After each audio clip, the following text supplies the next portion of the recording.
मित्रांनो, आज खूप जबरदस्त असा एक टेस्टिमोनियल तुमच्या समोर घेऊन आलेलो आहे. आपल्यासोबत आहे उगले ताई. ऍक्च्युली ताईंचा असा प्रॉब्लेम होता की ताईंना गेल्या 10-15 वर्ष आधी एक गाठ होती जी आपल्या माउथ मध्ये होती आणि त्यांनी खूप इलाज त्या गाठीचे केले, खूप हॉस्पिटल त्यांनी फिरले, पण त्यांना काहीच रिझल्ट आला नाही. पण जेव्हा ॲस्ट्रोयाचे प्रोडक्ट्स त्यांच्यापर्यंत पोहोचले तर त्यांना मी जस्ट सांगितलं की तुम्ही 1-2 महिना हे घेऊन बघा, आपण बघूयात काय फरक याचे आपल्याला दिसतात आहे. आणि जर तुम्हाला नाही वाटलं तर डेफिनेटली तुम्ही ऑपरेशनचा विचार करू शकता. सो आपण ताईंकडनं 1-2 मिनिटं जाणून घेऊयात. सो ताई, हे प्रोडक्ट घ्यायच्या आधी तुम्ही कुठे कुठे दाखवलं, कोणत्या कोणत्या लोकांना दाखवलं? हॉस्पिटलमध्ये खासबागे सरांना.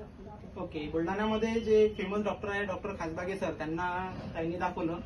सो डॉक्टरांनी सांगितलं की तुम्हाला ऑपरेट करावं लागेल, है ना? हो, म्हणजे ऑपरेशन करायला लागेल. बरोबर. आणि त्या पूर्ण गाठीचा जबडा काढायचं सांगितलं. जबडा काढायचा सांगितलं हो. होतं. अरे बापरे. ओके. हा. सो म्हणजे त्रास होत होता ताई तुम्हाला त्या गाठीचा आधी? हो, त्रास होत होता. त्रास होत होता. हा. जेव्हा तुम्ही हे प्रोडक्ट घेतले त्याच्यानंतर मग काय वाटलं तुम्हाला? म्हणजे त्रास कमी झाला आणि ओके. गाठीत पण फरक पडला. अच्छा, म्हणजे गाठ कमी होत होती. कमी झाली. ओके. 90% कमी झाली. 90% कमी झाले. चलो ग्रेट. सो 2 महिने तुम्ही घेतलं कंटिन्यू, हो, बरोबर हो, आहे? 2 ओके. चला, आम्ही म्हणजे तुम्हाला बघूनच असं वाटतंय की तुमच्यामध्ये खूप सारा असा बदल दिसतोय. So thank you.